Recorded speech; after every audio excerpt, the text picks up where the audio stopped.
Meus irmãos, podeis assentar. Glória a Deus. Que bênção estarmos aqui hoje para desfrutarmos do pão vivo que desceu do céu. Cristo é o pão vivo. A diferença entre Jesus e a Bíblia é que Jesus é a palavra de Deus feita carne. E a Bíblia é a palavra de Deus registrada, escrita. Meus amados irmãos, nesta noite, depois de uma pausa, com a ajuda de Deus, nós queremos voltar a Cantares de Salomão, avançando já. Estamos somente faltando, acho que um quarto do livro. Já andamos bastante, Deus se revelando para nós. E com a ajuda de Deus queremos descobrir mais tesouros. Queremos descobrir mais riquezas de Cristo. O livro de Cantares não é um livro de sensualidade. Não foi feito com este propósito. O Espírito Santo tinha algo mais excelente. O Espírito Santo tinha algo mais glorioso. Amém? Glória a Deus. Meus amados irmãos, lá em Cantares, até a última vez que nós pregamos, nós estávamos respondendo, junto com Cantares, uma pergunta que as filhas de Jerusalém fizeram à noiva. Estão lembrados? Estão lembrados? A noiva saiu procurando o noivo e ela pediu pelo amor de Deus, na força da expressão, de que se as filhas de Jerusalém achassem o seu amado, dissessem para ele que elas estavam enfermas de quê? Quem lembra? Estavam enfermas de quê, meus amados irmãos? De amor. Diga para ele, se vocês acharem o meu amado, digam para ele que eu estou enferma de amor. Em outras palavras, eu não posso viver sem ele. Diga para ele. Aí as filhas de Jerusalém ficaram assustadas, porque a noiva falou do amado com uma ênfase tão grande, que elas fizeram uma pergunta para ela, no versículo 9. Glória a Deus, é só descer aí na tela, o 9, né? O 8, 9.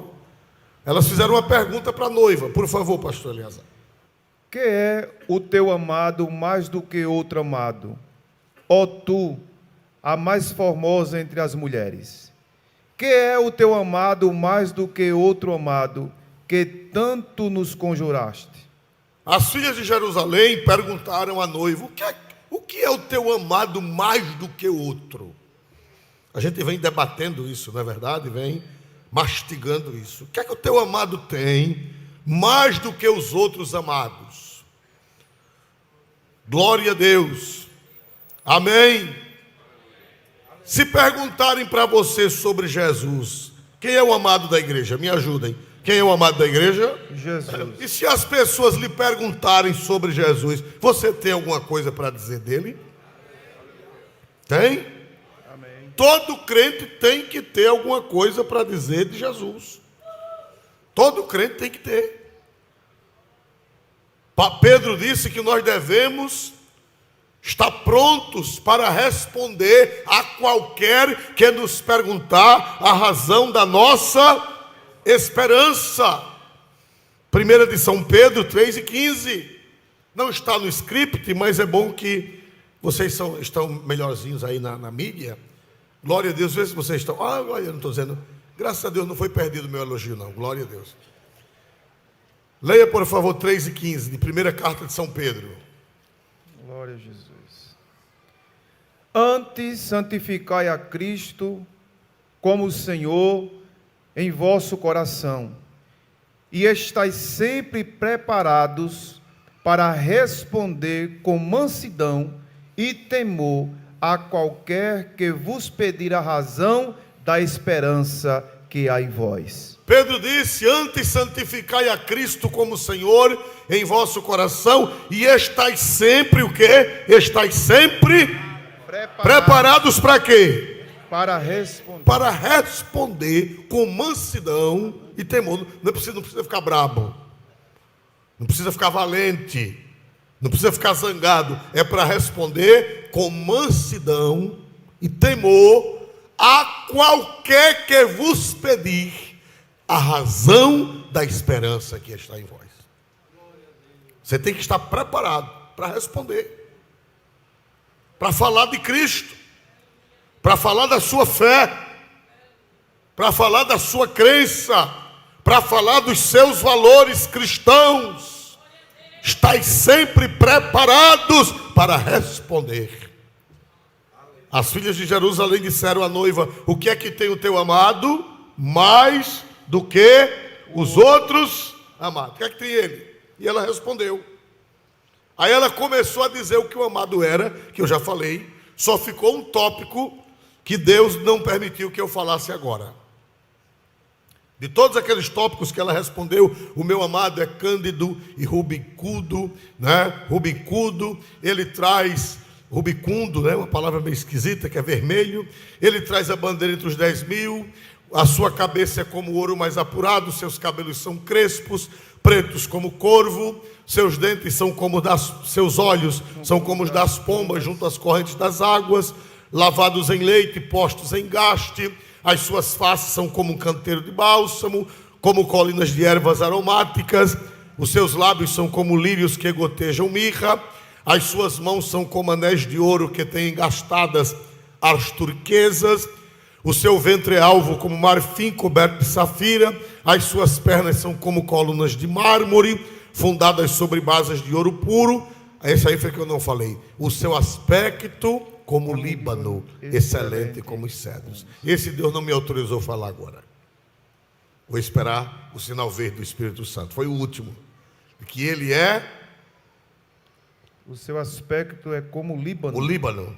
Excelente como os cedros. Quando isso aí ficou para depois. Só quando Deus me autorizar é que eu vou falar isso aí para vocês. Amém? Talvez numa ceia. A gente volta. Deus o sabe. Então, irmãos amados, a noiva descreveu quem é Jesus. Isso aí não é nada material. Cada coisa dessa, quem acompanha a doutrina está lembrado que cada coisa dessa, cada tópico desse tem um sentido espiritual. Quem acompanhou, viu. Quem anotou, anotou. E quem não nem acompanhou, nem anotou, perdeu. Glória a Jesus. Então, irmãos amados, a noiva descreveu quem é o noivo. A noiva falou das características do noivo. Isso fala, irmãos, que a igreja tem que anunciar Jesus, as suas qualidades e os seus atributos. A igreja tem que pregar Jesus. Todas essas descrições falam de quem? Meu amado é isso, meu amado é isso, meu amado é isso, meu amado é isso, meu amado é aquilo. Fala de quem? Da pessoa de quem? De Jesus. Jesus. A igreja tem que falar de Jesus. Eu lamento as pregações. Às vezes a gente dá oportunidade para uma pessoa para pregar numa concentração, numa cruzada, e ele fala, lê um texto e começa a falar uma embrulhada, um sarapaté, um sangangu, e não fala de Jesus para as pessoas. Uma vez eu convidei um pregador numa festa, quando eu estava no interior do estado, e no meio da festa tinha uma cruzada num bairro muito populoso, e eu convidei um pregador de outro estado, e eu mandei na carta, irmão, você vai pregar numa cruzada para pessoas não crentes. Mandei uma carta para pessoas não crentes. Queremos que você pregue sobre Jesus e sobre a salvação para eles. Pastor Olímpio deve estar lembrado. Lembra? Quando foi chegando a festa, eu disse: Pastor Olímpio, ligue para ele. Não era pastor ainda, era diácono, não era presbítero. Eu digo: ligue para aquele terrível e diga a ele que ele vai pregar numa cruzada, para ele falar sobre quem? Falar sobre quem? Jesus. Aí pastor Olímpio ligou: olha, o pastor está dizendo que você vai pregar numa cruzada. E é para falar de Jesus e da salvação. Chegou o camarada, dia da festa. De manhã, quando ele foi tomar café lá em casa, eu digo: olha, de noite é uma cruzada. Vai ter muito pecador lá, fale sobre Jesus. Glória a Deus. 3 vezes. Quando foi à noite, foi uma cruzada ao lado de uma grande igreja, numa esquina, num cruzamento, gente, pecador de toda qualidade. Pois o infeliz não falou de Jesus. Eu quase caio de costas, glória a Deus. Falou da rainha Esther. Porque Esther não sei o que, Esther não sei o que. Ele poderia ler em qualquer parte da Bíblia, mas que levasse o povo a quem? A Jesus. Podia ler no Velho Testamento. Não tem leitura do Velho Testamento que dá para pregar o Evangelho? Tem não, toda a Bíblia dá para falar.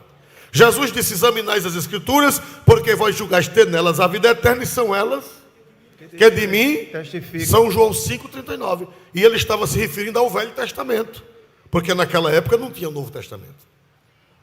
Pois falou sobre a rainha Esther, que a rainha Esther era bonita, que a rainha Esther não quis cosméticos, que a rainha Esther não quis joias, que a rainha Esther, e resultado, na hora do convite, a rainha Esther, nem ela se entregou para Jesus, glória a Deus. Nós estamos numa época em que o povo, eles não querem falar de Jesus nas festas, porque eles querem movimento, ribuliço. Deus vai te abençoar, Deus vai te abençoar. Um grita aqui, outro grita ali, outro grita acolá. Que é para ver se é convidado de novo. Mas nós precisamos falar de Jesus para as pessoas. Tanto para os de fora, como para os de dentro. Tem gente dentro da igreja que não conhece Jesus. E quanto mais a gente fala de Jesus, mais tem coisa para falar de Jesus. Quem diz amém em nome de Jesus? A noiva falou de quem? Falou de quem? Todos esses versículos se referem a quem? Todas essas referências se referem a quem? E cada coisa dessa tem um significado. Então, irmãos, falemos de Cristo. Falemos de Jesus para as pessoas. Preguemos sobre Jesus. Preguemos. Quando eu aceitei Jesus, tinha estudo bíblico para a igreja nas festas, tinha estudo bíblico para a igreja, e à noite era mensagem para as pessoas não crentes conhecerem Jesus. Eu alcancei assim, há 40, 50 anos. De noite não dava estudo bíblico não para crente, era para pessoa não crente. Mensagem evangelística para mostrar quem é Jesus. Agora, durante o dia era para crente, e era desse jeito, era parafuso, glória a Deus, apertando parafuso. Para crente, glória a Deus.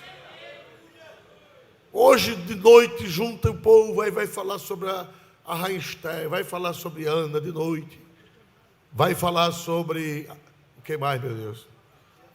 Jefité, a filha de Jefité, glória a Deus. Precisa falar de Jesus, irmãos. O que é que o teu amado, eles querem saber de Jesus. Apresente Jesus. Pregue sobre os milagres de Jesus. Nos cultos públicos, pregue sobre os encontros com Jesus, o encontro da samaritana com Jesus, o encontro de Zaqueu com Jesus, o encontro da mulher do fluxo de sangue com Jesus, o encontro da filha de Jairo que estava morta com Jesus, o encontro de Lázaro com Jesus, o encontro de Bartimeu com Jesus, o encontro da mulher adúltera com Jesus, o encontro da prostituta que foi para a casa de Simão com Jesus. Fale de Jesus, apresente quem é Jesus, mostre quem é Jesus ao mundo. Amém. Aleluia. O povo quer saber de Jesus, não quer saber de outra história não. Um irmão, ele era homossexual e andava nas igrejas contando o que fazia quando era dessa classe. Aí foi na igreja de um pastor, pastor, Eu quero dar meu testemunho, que era que eu fazia quando o pastor disse, aqui não, glória a Jesus. Aqui é para falar de quem, meus amados irmãos? De Jesus. Quero saber da sua vida pregressa. Teve outro que era pistoleiro. Era pistoleiro e chegou na igreja para pedir o pastor para falar das pistolagens que fazia quando não era crente. Hã? Teve um que disse que matou 73 pessoas. Era bom quando ele terminasse o culto, a polícia estivesse na porta da igreja para pegar. Falar de Jesus, ninguém quer saber da tua vida pregressa, não. A gente quer saber, e a humanidade quer saber de Jesus, o que é que o teu amado tem, que os outros amados não têm. Aleluia. Vá para a rádio pregar sobre Jesus. Pode ser que tenha um programa para crente. Você pode ter um programa para crente e um programa para falar de Jesus. O que é que o teu amado tem? O que é que o teu amado tem?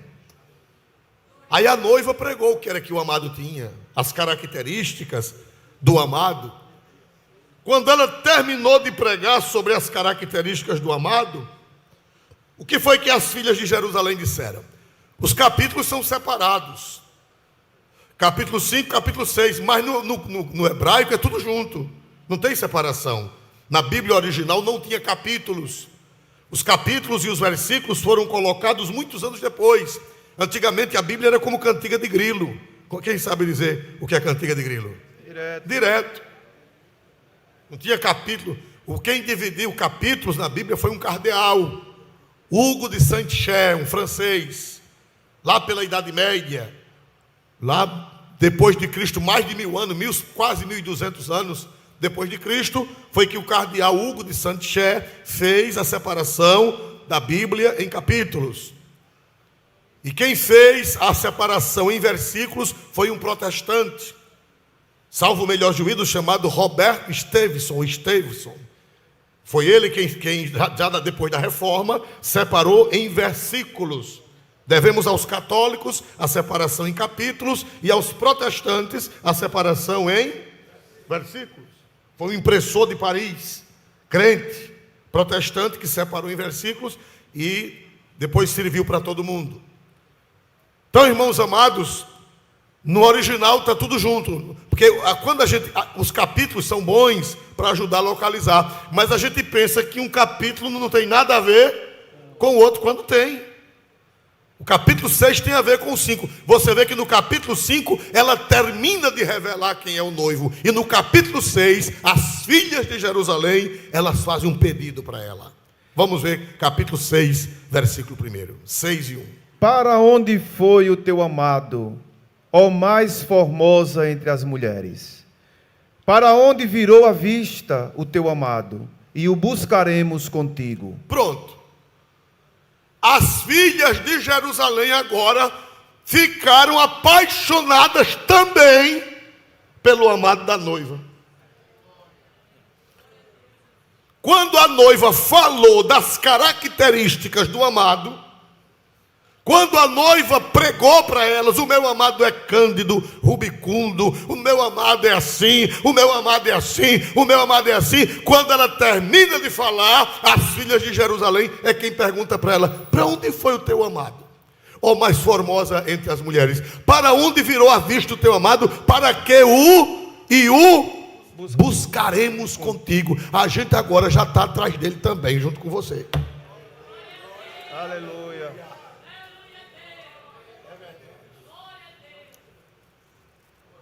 A conversa da noiva, descrevendo quem era o amado, terminou apaixonando as filhas de Jerusalém também. Elas agora foi quem disseram: para onde foi teu amado? A gente vai buscar com você. Nós vamos buscá-lo com você, porque você deixou a gente apaixonada por ele também.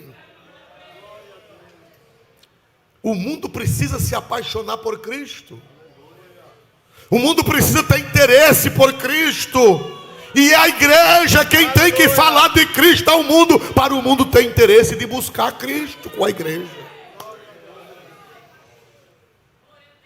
Nós estamos num momento de desinteresse. O mundo está desinteressado. Mas por que o mundo está desinteressado de Cristo? Quem sabe me dar a razão? Por que é que o mundo está desinteressado de Cristo? O mundo está indiferente a Cristo. Sabe por quê? Porque a igreja está indiferente. A igreja está indiferente. A igreja não fala mais de Jesus. A igreja não está apaixonada por Jesus. A igreja não está arriada, os 4 pneus, como nós dizíamos antigamente, por Jesus. Aí ela está fria e está apática. E a frieza dela e a apatia da igreja é transferida para as filhas de Jerusalém, para o mundo. Aleluia. Aleluia. Aleluia. A culpa é da igreja, não é do mundo não. A culpa é nossa. Nós temos o costume de transferir a culpa para os outros, mas a culpa é nossa. Quem foi que incentivou as filhas de Jerusalém a buscar o amado? Quem foi que incentivou com aquela conversa, com aquele diálogo? Quem foi que incentivou as filhas de Jerusalém a buscar o noivo? A noiva. Quem é a noiva de Jesus aqui? Quem é a noiva de Jesus aqui? Amém. Se os seus vizinhos lhe verem apaixonados por Jesus, eles vão querer Jesus. Se os seus colegas de classe, se os seus colegas de trabalho lhe verem ou lhe virem apaixonados e apaixonadas por Jesus, eles vão dizer: a gente também quer. A gente também quer buscar o teu amado. Nós o buscaremos contigo, com a igreja. Aleluia! Glória ao Cordeiro de Deus que tira o pecado do mundo. A culpa do mundo, o ateísmo está crescendo, a culpa é da igreja. O ateísmo está crescendo, a culpa é da igreja. Uma igreja apática vai gerar uma sociedade ao redor dela apática também. Um crente frio vai gerar frieza nos outros. A culpa é nossa. A culpa é nossa. Louvado seja o nome do Senhor para sempre. Se a igreja ficar fervorosa para falar de Jesus, ela vai despertar a sociedade. Ela vai despertar as filhas de Jerusalém. Vamos ver isso? Atos 8. Eu acho bonito o casamento do Antigo Testamento com o Novo. Atos 8:5. E descendo Filipe à cidade de Samaria, lhes pregava a Cristo. Aleluia. Filipe descendo à cidade de Samaria, falava sobre o quê? Para os samaritanos, falava sobre quem? Cristo. Sobre quem? Cristo. Olha, eu vim de lá da Judéia. Há pouco tempo viveu lá um homem chamado Jesus. Esse homem fez isso, esse homem fez aquilo, esse homem fez aquilo, esse homem ensinou isso, esse homem ensinou aquilo. E falava de Jesus com tanto fervor, falava de Jesus com tanto amor, falava de Jesus com tanta devoção, que o povo de Samaria todinho foi crente. Até o feiticeiro. Até Simão o mágico foi crente. Deixou de bater o ganzar. Glória a Jesus. E foi ser crente. Não deu um crente que preste, mas foi. Glória a Jesus. Aleluia. Filipe descendo a cidade de Samaria, lhes falava de quem? Lhes pregava quem? A Cristo. Quem, meus amados irmãos? A Cristo. Cristo é assim. Cristo é assim. Cristo faz assim, Cristo fez assim, Cristo trabalha assim, Cristo.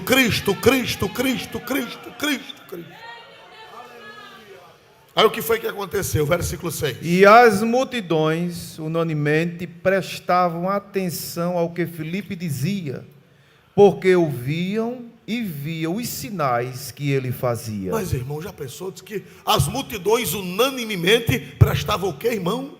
Atenção ao que Filipe dizia, irmão. Cristo é atraente. Se você falar do Cristo verdadeiro, se você falar de Cristo como Ele é, Ele atrai. Fale de Jesus para as pessoas, conte quem é Jesus para as pessoas, que as suas pregações de púlpito e as suas pregações particulares sejam apresentando Jesus às pessoas. Elas vão prestar atenção, elas vão ser chamadas à atenção.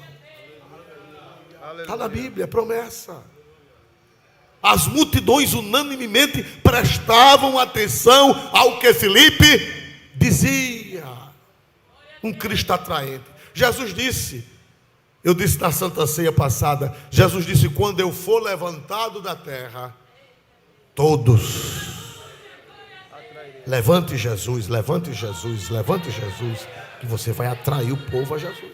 Aleluia. Agora conversando leseira, um sangangu, uma mistura, só gritando no microfone, cuspindo o microfone. A pessoa abre a boca gritando, a pessoa termina vendo as tripas lá dentro pela boca. Não fala de Jesus para as pessoas, não explica sobre Jesus. Como é que as pessoas vão se apaixonar por Jesus se você não está revelando Jesus às pessoas? Conversando, miolo de pote. Quem sabe o que é miolo de pote? Água. Se não for miolo de pote, miolo de quartinha. Quem já teve quartinha em casa? Quem já teve? O que é miolo de quartinha? Água. Fale de Cristo para as pessoas. Diga quem é Cristo às pessoas. Abra a Bíblia e revele Cristo para as pessoas, que elas vão prestar atenção. Atos 8:35, é só passar os versículos, quando ele foi pregar para o eunuco. Quando Filipe foi pregar para o eunuco. Então Filipe, abrindo a boca e começando nesta escritura, lhe anunciou a Jesus. Olha aí. Ele falou de quem para o eunuco? Falou de quem para o eunuco? Jesus. Jesus. E o que foi que aconteceu com o eunuco? Antes de terminar a viagem. Já quando foi vendo a água, já foi dizendo: para. Eu quero descer as águas do batismo. Eu quero aceitar este Jesus como Salvador. E já quero ser batizado agora. Se a igreja falar de Cristo, vai haver resultado. As filhas de Jerusalém, elas vão se aproximar, elas vão perguntar por Jesus, elas vão se apaixonar por Jesus. Essa sociedade rebelde, Cristo é maior do que a rebeldia desta sociedade. Atos 9:20, quando Paulo se converteu. Atos dos Apóstolos 9:20, por favor. E logo, nas sinagogas, pregava a Jesus, que este era o Filho de Deus. Isso aí foi Saulo quando se converteu. E logo saiu para as sinagogas, pregando sobre quem? Falando sobre quem? Jesus. Sobre quem? Jesus. Jesus. Fale de Jesus, dos milagres de Jesus. Conte ao povo os milagres de Jesus. Conte ao povo os ensinos de Jesus. Conte ao povo os encontros que Jesus teve com as pessoas. Conheça a Bíblia, conheça as Escrituras, para falar das Escrituras para o povo. São Jerônimo, que foi o tradutor da Bíblia para o latim, do hebraico e do grego para o latim, ele dizia: ignoraste a Escritura, ignoraste o Cristo est. Que quer dizer, ignorar as Escrituras é ignorar a Cristo. Desconhecer as Escrituras é desconhecer a Cristo. Como é que você vai falar de Jesus se você não conhece a Bíblia? Porque a Bíblia é quem revela Jesus. Tem pregador que não sabe mais de nada, a gente vê na internet cada doidice. Teve um pregador que disse que Jesus nasceu em Jerusalém. Nem sabia que Jesus nasceu em Belém. Está aqui só o camarada no outro estado aqui, tem um estado muito idólatra, e numa região de sertão que ninguém conhece nada, um pregador, um missionário foi pregar e disse, tinha lá um sertanejo, coitado, um matuto lá, sentado num tamborete. Aí o irmão: você conhece Jesus? Eu conheço, não. Se você sabia que Jesus morreu numa cruz por você? Soube não, tadinho, foi. Se eu soubesse, eu tinha ido para o enterro.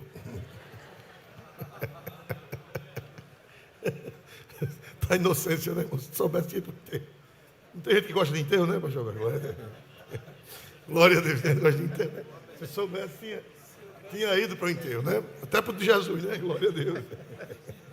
Então, meus amados irmãos, falar de Jesus, compartilhar Jesus para as pessoas, vai apaixonar as pessoas por Jesus. E as filhas de Jerusalém disseram: nós iremos contigo em busca desse Jesus que você falou para a gente dele. Fala e não te cales. Atos 18, 9 e 10. Atos 18, 9 e 10. E disse o Senhor em visão a Paulo: não temas, mas fala e não te cales, porque eu sou contigo, e ninguém lançará mão de ti para te fazer mal, pois tenho muito povo nesta cidade. Deus tem muita gente nesta cidade, na sua cidade onde você mora, no bairro onde você mora. Agora você precisa falar de quem? Jesus. Precisa falar de quem? De Jesus. Fale de Jesus, que eles vão se apaixonar e vão procurar Jesus. Agora você não fala de Jesus. Os pregadores de púlpito também pouco estão falando de Jesus, falando de outras coisas. O povo quer saber de Jesus, não quer saber da sua vida pregressa, não quer saber de nada. Não conte sua vida. Eu vou contar meu testemunho. Não conte seu testemunho. Fale de Jesus. Seu testemunho não salva ninguém. Fale de Jesus, que Jesus vai salvar as almas. Agora vamos voltar para o capítulo 6 de Cantares, versículo 2. O meu amado desceu ao seu jardim, aos canteiros de bálsamo, para se alimentar nos jardins e para colher os lírios. Eu já falei para os irmãos que a igreja é comparada com um jardim. Capítulo 4 diz assim: jardim fechado és tu, irmã minha. Foi assim ou não foi? Jesus, falando com a igreja, chamou a igreja de jardim fechado, poço das águas vivas. A igreja é comparada com um jardim. Glória a Deus. E a noiva, para a gente entender o versículo 2, o meu amado desceu ao seu jardim. Para nós entendermos o capítulo 6, versículo 2, nós precisamos ver que ela agora encontrou o amado no jardim, mas antes ela deu uma errada. Capítulo 5, versículo de número 1. Já vim para o meu jardim, irmã minha, minha esposa, colhi a minha mirra com a minha especiaria, comi o meu favo com o meu mel, bebi o meu vinho com o meu leite. Quem está falando aqui, somente até aí, quem está falando aqui? O noivo. Já entrei no meu jardim. A igreja é o jardim de Deus. Na Bíblia, a igreja é o jardim de Deus. E o noivo desce para se encontrar com a noiva no jardim. Mas a noiva, sem juízo, sabe o que ela fez? Versículo 6. Eu abri o meu amado, mas já o meu amado se tinha retirado e se tinha ido. A minha alma tinha se derretido quando ele falara. Busquei-o e não o achei. Chamei-o e não me respondeu. Prossiga. Acharam-me os guardas que rodeavam pela cidade, espancaram-me e feriram-me, tiraram-me o meu manto, os guardas dos muros. Acharam-me os guardas que rondavam pela cidade. Ela deixou o jardim e foi procurar o amado na cidade. Qual a diferença da cidade para o jardim? O jardim é o lugar onde Cristo habita com a sua igreja. E a cidade representa a sociedade distanciada de Deus. Ló deixou a casa de Abraão e foi para a cidade. Qual cidade Ló foi quando deixou a casa de Abraão? Sodoma. Sodoma. Meus amados irmãos, ela deixou o jardim e foi procurar o amado na cidade. O que é que eu aprendo aqui? Eu aprendo que o lugar de procurar Jesus é no jardim. Ele disse: eu já desci para o meu jardim. Mas ela teimou e foi para a cidade. A cidade representa as ideias mundanas. A cidade representa a sociedade mundana. A cidade representa o mundo distanciado de Deus. A cidade representa o mundo que rejeita Deus. A cidade representa a sociedade que quer viver longe de Deus e viver da sua própria maneira, do seu próprio jeito. Ela foi procurar Jesus na cidade, só que ele não estava. Rodou. Onde foi que ela foi encontrar o amado? Capítulo 6, versículo 2. O meu amado desceu ao seu jardim, aos canteiros de bálsamo, para se alimentar nos jardins e para colher os lírios. Irmãos, não adianta você querer fugir da igreja. Nós estamos numa sociedade que despreza a igreja. Nós estamos numa sociedade que detesta a igreja. E nós estamos na sociedade individualista, onde cada um dita suas próprias regras. Eu não preciso de igreja. Para mim ter Jesus, eu não preciso de estar no jardim. Para mim ter Jesus, eu tenho Jesus em casa. Eu tenho Jesus, eu sou a igreja. Você está redondamente errado. Nenhum versículo da Bíblia diz que você é a igreja. Pastor, não tem esse versículo na Bíblia, não. A Bíblia não diz que você é a igreja. A Bíblia diz que você é membro do corpo de Cristo. Eu sou o corpo de Cristo. Não, você não é o corpo de Cristo. O corpo de Cristo é a igreja. E a Bíblia diz que nós somos o que desse corpo? Nós somos o que, meus amados irmãos? Membros. Você não é o corpo de Cristo sozinho. Você é um membro. E se amputar um dedo mindinho, o dedo mindinho se rebelar e disser que não precisa do jardim, e disser que não precisa do corpo, que ele sozinho é o corpo. Se o dedo se rebelar, o dedo mindinho se rebelar e disser: eu sou o corpo, eu vou sair da igreja. Eu sou a igreja. E se ele sair, o que é que vai acontecer se tirar o dedo mindinho do resto do corpo? Apodrece. Ele vai necrosar, vai apodrecer. É o resultado dessa gente que está desprezando a igreja. A sociedade alternativa, a sociedade individualista, termina necrosando. A igreja tem defeito? Tem. A igreja tem problema? Tem, e muito. Tem gente que diz assim: eu não vou para a igreja porque lá só tem hipócrita. Já ouviram alguém dizer assim? Aí uma pessoa disse que era para botar na porta da igreja, uma placa bem grande: se você diz que não vem à igreja porque aqui só tem hipócrita, seja bem-vindo, que ainda cabe mais um.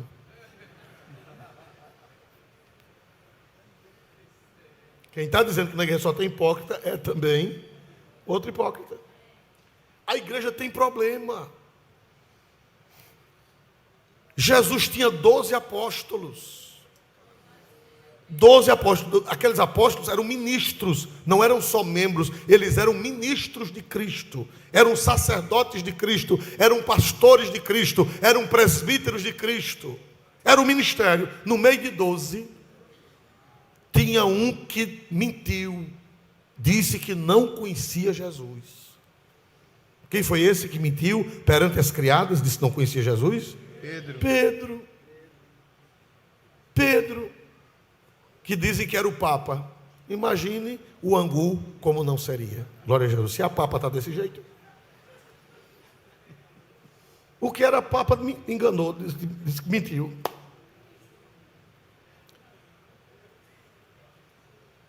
Pedro, Tiago e João eram ministros de Cristo. Tiago e João pediram para Jesus mandar fogo do céu para queimar homens, mulheres e crianças. Eles eram do Ramais. Quem é que anda matando o povo, tocando fogo no povo? Jamais. Meus amados irmãos, e eram discípulos de Jesus, Tiago e João, pedindo para tocar fogo no povo. A igreja tem problema? Não, naquele tempo tinha. Os que andavam com Jesus era desse jeito. Imagina esse povo que está aqui hoje.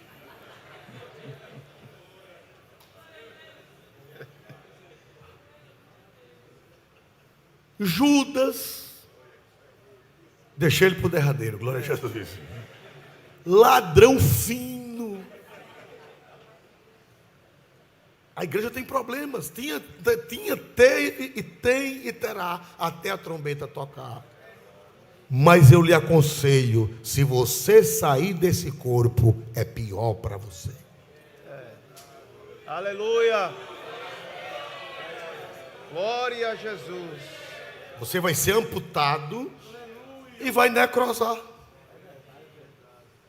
O Pai Nosso diz assim na terra, quer dizer que as coisas materiais, elas são comparadas às espirituais.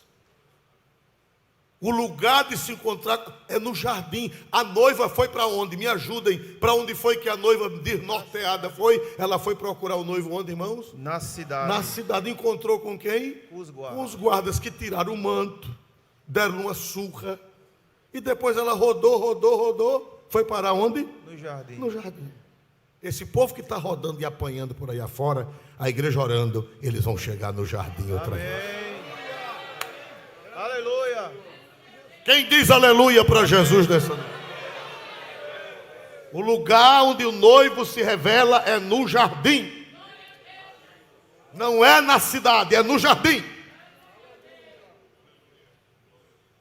A Bíblia manda a gente sair do arraial. A Bíblia manda a gente sair da cidade, acompanhar Jesus para o Calvário. Jesus morreu no Calvário, e no Calvário tinha um jardim. Estão lembrados que lá tinha um jardim junto da cruz, que ele foi sepultado bem pertinho, e é bem pertinho mesmo. Eu já estive lá no Gólgota, no Santo Sepulcro. Tem dois lá, mas o Santo Sepulcro é o mais garantido. É bem pertinho. Assim, o lugar do Calvário é assim, e o lugar da sepultura é bem próximo, como está no Evangelho de São João. E Jesus manda que a gente acompanhe ele, saia da cidade. Vamos ver isso em Hebreus, capítulo 13, versículos 12 e 13. E por isso também Jesus, para santificar o povo pelo seu próprio sangue, padeceu fora da porta. Para aí um pouquinho. Jesus, para santificar o povo, padeceu fora de quê, meus irmãos? Da porta. Você vê que Jesus saiu da cidade para ser crucificado. Foi ou não foi? Ele passou pela porta de Jerusalém para ir para o Calvário. O Calvário ficava fora. Hoje o Calvário fica dentro da cidade, mas no tempo de Jesus o Calvário ficava fora. O Calvário não era na cidade. Jesus, para santificar o povo, ele arrastou a cruz para fora da cidade, porque a cidade o rejeitou. A cidade representa a sociedade, a cidade representa esse mundo. Rejeitou, ele pegou a cruz e foi padecer fora da cidade. E o versículo 13, que é que diz para nós? Saímos, pois... Saiamos, pois, a ele fora do arraial, levando o seu vitupério. Vamos sair com ele da cidade. Quem tem coragem de acompanhar Jesus saindo da cidade? O arraial representa a cidade. Saiamos, pois, a ele fora do arraial, levando o seu vitupério. A igreja é o jardim de Deus, apesar de ter problemas, apesar de ter lutas, apesar de ter dificuldades, apesar de ter gente ruim como eu e você. Glória a Deus. Mas Jesus amou, eu amo a igreja, porque a Bíblia diz que Jesus amou a igreja e se entregou a si mesmo por ela. Se Jesus amou a igreja, como é que eu vou desprezá-la? A Bíblia diz que Jesus amou a igreja e se entregou a si mesmo por ela. E a palavra igreja, eclésia, no grego, quer dizer povo chamado para fora. É assim ou não é?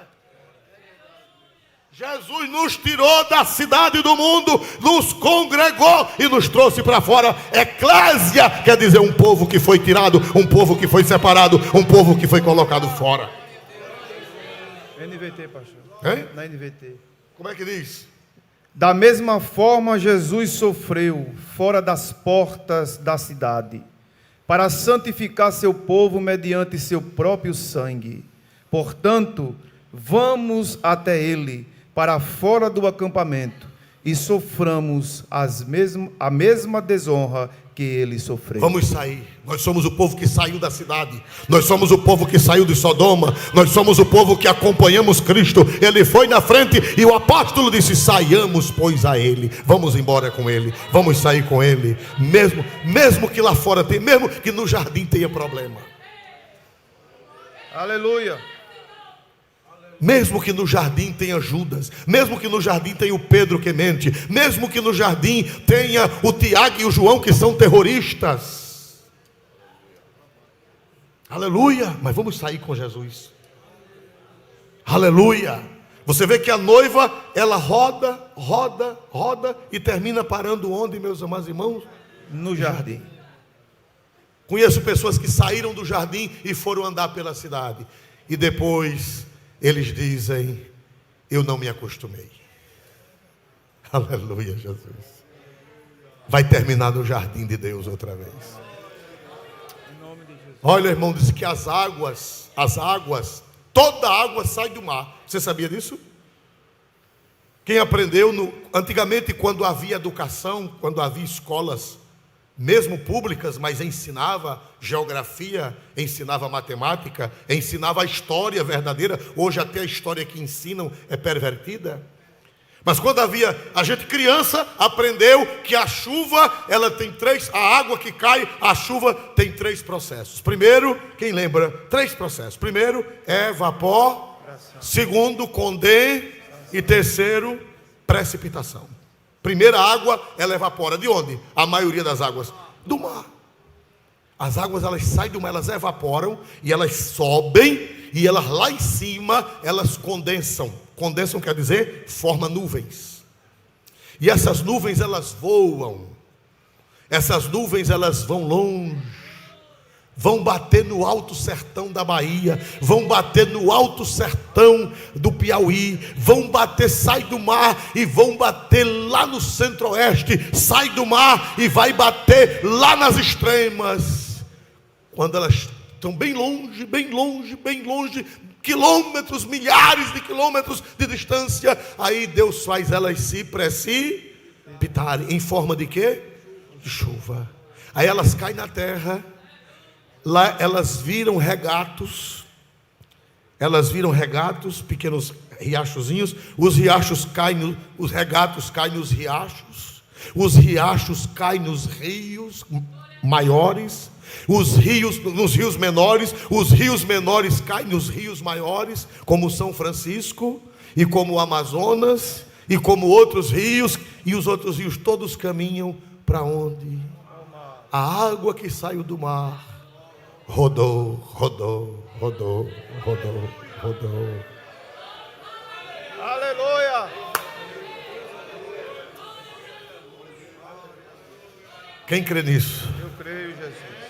Quem crê nisso, dê um glória para Jesus. Essas águas que estão rodando pela cidade, elas vão voltar para o jardim. Há um hino de uma pessoa de outra igreja que não é evangélica, que diz assim: eu não me acostumei nas terras onde andei. Não me acostumei. A noiva não se acostuma, e ela vai encontrar com os guardas. Se aqui é difícil, lá na cidade tem os guardas. Tem pancada, aleluia. Vão tomar teu manto. Tu pode até prosperar materialmente, tu pode até virar gente grande, mas os guardas vão te bater. Os guardas vão arrancar teu manto, e o Espírito Santo vai te trazer de volta para o jardim de Deus, para se encontrar com Jesus. Quem pode dar glória para Deus mais forte nesta noite? Louvado seja o nome do Senhor para sempre. A noiva roda, volta para o jardim, e nós devemos voltar para o jardim de Deus para encontrar Jesus. Eu quero dizer à igreja, o lugar de encontrar Jesus é no templo. O lugar, não despreze, irmão, não vá nessa onda modernista ou pós-modernista de desprezar a igreja. Não vá nessa onda. Botando falta na igreja, botando falta no ministério. Tem falta? Tem. Tem pastor que não é pastor? Tem. Tem presbítero que não é presbítero? Tem. Tem diácono que não é diácono? Tem. Tem membro que não é cristão? Tem. Mas eu tenho uma notícia para lhe dar. Jesus, ele nunca deixa a igreja. Pastor, Jesus teve alguma época na história eclesiástica que Jesus deixou a igreja? Não. Primeira igreja das 7 da Ásia. Os irmãos sabem que as 7 igrejas da Ásia, elas representam 7 períodos da história da igreja. Ninguém me tira isso da cabeça. Os teólogos modernos, eles não aceitam, pastor Severino. Mas ninguém tira isso da minha cabeça. Porque encaixa. Primeira igreja, a de Éfeso. A igreja que perdeu o primeiro amor. É a igreja pós-apostólica. Após a morte dos apóstolos. Quando João escreveu, só tinha João vivo. Foi assim? O último apóstolo foi João. O resto já tinha morrido tudo. O amor já estava o quê? Nos dias de João, o amor estava o quê, meus irmãos? Esfriando. Depois veio a igreja de Esmirna. A igreja de Esmirna é a igreja do sofrimento. Jesus disse à igreja de Esmirna: tereis uma tribulação de 10 dias, mas sede fiel até a morte, e dar-te a coroa da vida. Interessante. Quantos dias? Jesus disse que ela ia ter uma tribulação de quantos dias? Sabe quantos imperadores romanos perseguiram a igreja em perseguições gerais? 10. De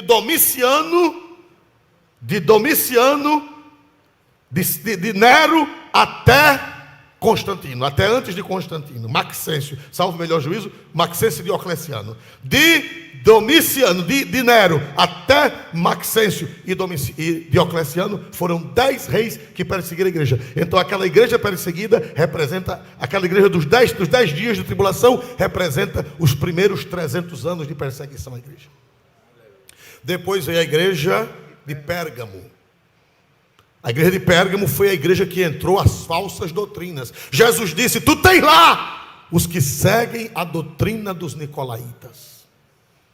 Jesus disse: tu tens lá os que seguem a doutrina de Balaão. Quer dizer que era uma fase que as heresias entraram na igreja. Foi exatamente depois de Constantino. Eu não tenho nada contra Constantino. Constantino foi quem livrou a igreja da perseguição. E alguém disse que foi ele que fundou a igreja. Mentira. Constantino não fundou nada.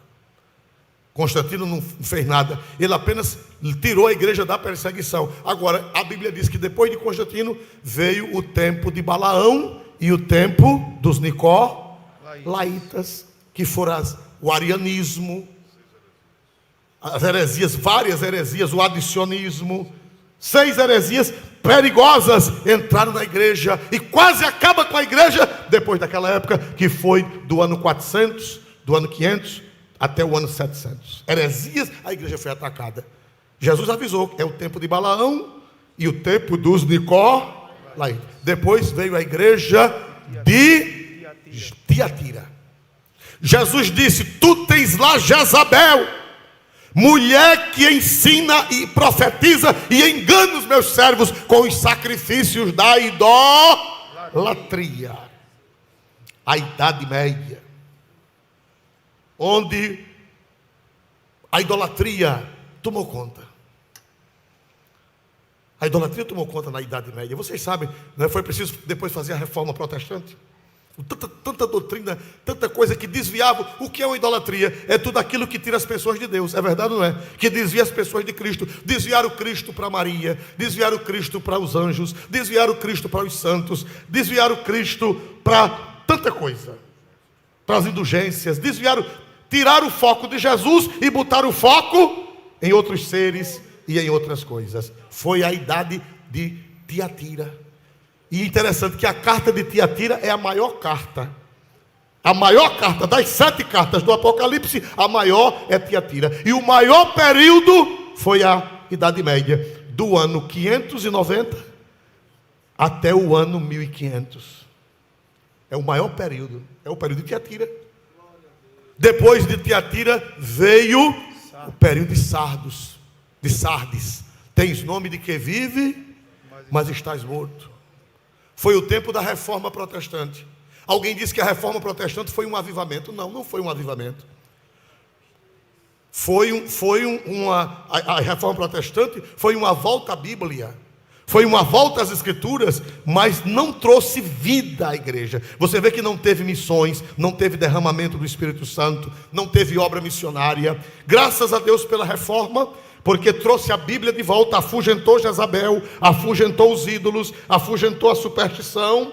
Mas Jesus diz: tem nome de que vives. Mas havia muitos problemas.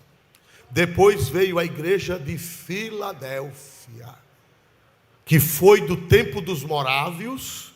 Houve um grande avivamento entre os protestantes. Foi do tempo dos morávios, aí veio o grande avivamento, o grande despertamento na América. O primeiro despertamento, o segundo despertamento, o despertamento wesleyano na Inglaterra. E foi um avivamento até chegar ao movimento pentecostal, que foi o último dos grandes avivamentos.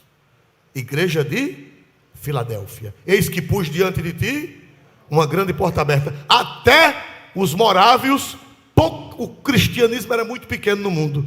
Depois dos morávios, depois do avivamento de Wesley, depois dos grandes avivamentos, o cristianismo invadiu a Ásia, invadiu a África, invadiu o mundo todo. Porta aberta. Mas a última igreja é a igreja de Laodiceia. Nem é fria, nem quente, é a igreja morna. Qual é essa igreja que Jesus falou? A igreja morna. Qual é? Depois do grande avivamento? É atual. É hoje. Veja quanto problema em toda a história da igreja, representada nas 7 igrejas. Agora eu tenho uma notícia boa para você. Você que acha que a igreja não presta, você acha, a igreja está cheia de problema, eu vou deixar a igreja. Eu vou ter uma notícia para lhe dar, que você, não sei se você vai gostar. Apocalipse 2:1. Escreve ao anjo da igreja que está em Éfeso: isto diz aquele que tem na sua destra as 7 estrelas, que anda no meio dos 7 castiçais de ouro. Peraí, que anda onde? No meio. No meio de quê? Dos 7. Peraí, dos 7? Com esses problemas todinhos? Ele anda no meio de quantos castiçais? 7. A história da igreja está representada em quantos castiçais? 7. E Jesus anda no meio de quais? Dos 7. Ele não pulou não algum? Jesus, que é Jesus, não sai da igreja. Aleluia! Aleluia! Glória, glória ao nome de Jesus. Aleluia! Ele disse: eu estou no tempo que o amor esfria, eu estou no tempo que Balaão chega, eu estou no tempo que os nicolaítas chegam, eu estou no tempo que Jezabel toma conta de tudo. Eu ainda tenho crente lá dentro, eu ainda trabalho no meio da igreja que tem Jezabel, eu trabalho no tempo da igreja de Sardo, eu trabalho no tempo que tem gente morto com o nome de que vive, eu estou no meio do tempo da igreja do grande avivamento, e eu estou também no tempo de Laodiceia. Eu ando no meio dos 7 castiçais. Eu não abandono a minha igreja. Aleluia! Glória! Mas você é melhor do que Jesus.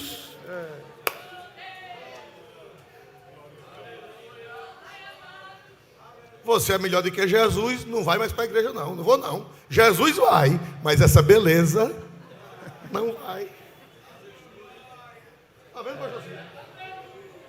Jesus disse: eu ando no meio de quantos castiçais? 7. Quantos? 7.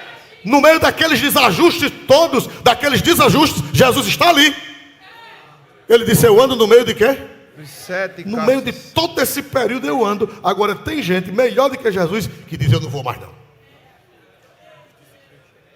Eu só vou quando as coisas melhorarem. Parabéns. Que coisa linda você. Estou emocionado com você. Você é melhor do que Jesus. Que coisa. Quando eu era menino dizia: que coisa linda. Porque Jesus está no meio dos 7. No meio de Jezabel. No meio de Nicolau. Na igreja tem nicolaíta, irmão. Na igreja tem cabra ruim. Na igreja tem Balaão. Tem ou não tem Balaão na igreja? Tem Balaão na igreja, pastor Balaão, pastor Nicolau. Tem Jezabel, aquela miserável que faz tanto mal à igreja. Na igreja tem gente ruim de toda qualidade. Mas Jesus disse, mas eu ando no meio dos 7 castiçais. Aleluia! E de ouro. Quando vier a tentação de você abandonar a igreja, aí você pense nisso, mas rapaz, eu estou melhor do que Jesus. Jesus disse que não abre mão da igreja e eu vou abrir mão da igreja. Eu sou aquele que anda, não é andava. O tempo do verbo é presente e contínuo. Eu sou aquele que anda no meio dos 7 castiçais. E tem ouro, né, irmão? E tem ouro em todo o período, né? Castiçal de ouro. Nos meios dos 7 castiçais de ouro. Igreja, irmão, passa por luta, passa por prova. Aleluia, Jesus. Gente ruim, gente má, gente perversa. Mas Jesus anda, Jesus está ali. E vai resolver. Resolve ou não resolve, irmãos? Resolve. Resolve ou não resolve, igreja? Amém. Resolve, Jesus resolve tudo. Fique no seu lugar. Aleluia. Deixa com Deus. Estou ali no meu lugar. Jesus disse, eu acho interessante. Irmão, tem crente que grita, Jesus é lindo. Não tem crente assim? Mas não é que esses crentes alvoroçados do juízo, tem razão. Jesus é lindo mesmo, irmão. Olha o que é que Jesus disse àqueles que queriam deixar de congregar. São Mateus 23, não está no script, mas procure aí. São Mateus 23. Irmão, Jesus, não é que Jesus é lindo mesmo? A gente diz aquela irmã não tem juízo, aquele irmão não tem juízo, mas tem. Porque Jesus é cada doutrina linda que Jesus dá. São Mateus 23, versículos 1, 2 e 3. Então falou Jesus à multidão e aos seus discípulos, dizendo: na cadeia de Moisés. Não. Troca o óculos. Na cadeira de Moisés estão assentados os escribas e fariseus. Mas, irmão, a cadeira de Moisés, pastor, o que é a cadeira de Moisés? A cadeira de Moisés, os irmãos sabem que nos tempos antigos, os mestres ensinavam assentados, não é como hoje. Os mestres ensinavam assentados numa cadeira de destaque. E na sinagoga tinha uma cadeira, nas sinagogas, havia uma cadeira chamada cadeira de quem? Porque naquela cadeira, quem se sentava era para ensinar aquilo que Moisés havia ensinado. Por isso que aquela cadeira se chamava cadeira de... Quem era que se assentava naquela cadeira? Nos dias de Jesus, quando Jesus chegou na terra, quem era que estava sentado lá? Eu quero que vocês digam, vocês falem alto. Estão com medo deles? E fariseus. Hoje em dia tudo é um processo, eu garanto que eles não vão ressuscitar para processar vocês. Quem era que estava sentado na cadeira de Moisés nos dias de Jesus? Os escribas e fariseus. Pecinhas boas. Era? Era pecinha boa? Era? Não. Era o cão encarbado. Não sei o que é isso, é quem dizia era minha avó. Quando a pessoa não valia nada, minha avó dizia, aquilo é o cão encarbado. Agora o que é, eu não sei se é no caibro, pendurado no caibro. Sabe o que eu sou? Aí, meus irmãos amados, Jesus disse, olha, nos dias que Jesus chegou na terra, quem estava pregando, quem estava sentado na cadeira de Moisés, eram os escribas e os fariseus.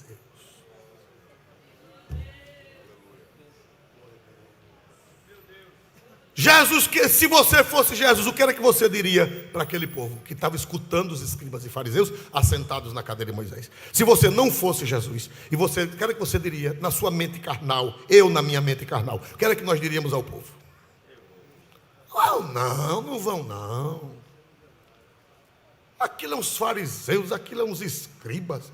Não congregue não. Mas Jesus, a cabeça dele, irmão, é de ouro. Estão lembrados que a sunamita disse que a cabeça dele é de ouro? A nossa é um miolinho de pote fraco.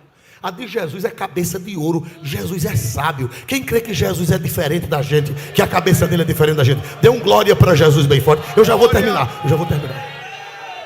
terminar, que choveu e atrasou o ônibus. Pode ter certeza, glória a Jesus. Jesus disse: olha, na cadeira de Moisés estão assentados os escribas e fariseus. Aí o que foi que ele disse? Vão embora, abandone a igreja, abandone a sinagoga. Foi assim que Jesus disse? Agora leio 3. Observai, pois, e praticai tudo o que vos disserem, mas não procedais em conformidade com as suas obras, porque dizem e não praticam.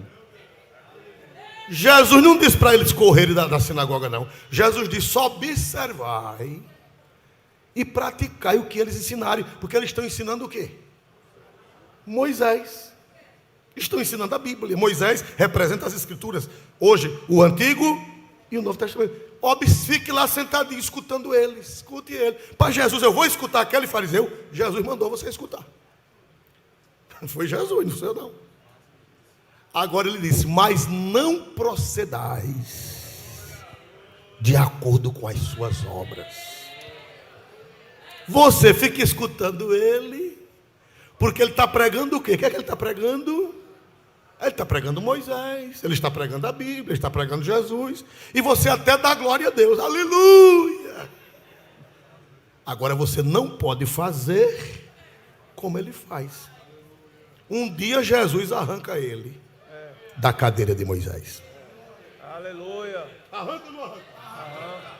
Quem é que vai arrancar aquele indivíduo da cadeira de Moisés? Jesus. Você ora, Jesus, quando ele estiver pregando, você fica caladinho. Jesus, olha para esse escriba, Jesus. Que pregação bonita que o escriba está fazendo. Aleluia. Jesus, olha para esse fariseu, Jesus. Mas não diga alto não, fica caladinho. Jesus tira ele da cadeira de Moisés, Jesus. E um dia, Jesus não mandou, interessante, Jesus não mandou abandonar. Quem era o sumo sacerdote daquela época? Quem era o sumo sacerdote daquela época? Os dois, eram duas pecinhas raras. Quem eram as duas pecinhas raras? Anás e Caifás. E Jesus não mandou abandonar aquela igreja. Jesus disse: façam tudo o que eles disserem. Agora não procedam de acordo com as suas obras. Se fosse você, dizia: não vá não, vai embora, sai da igreja. Era assim, não era? Se fosse essas cabecinhas ocas que tem hoje. Mas Jesus disse: não, fique lá. Vamos ficar de pé em nome do Senhor Jesus. Quem aprendeu alguma coisa hoje? Quem vai poder ensinar alguém, ajudar alguém por aí afora? Quem vai poder ajudar alguém? Dê um glória para Jesus, quem vai poder ajudar alguém. Aleluia!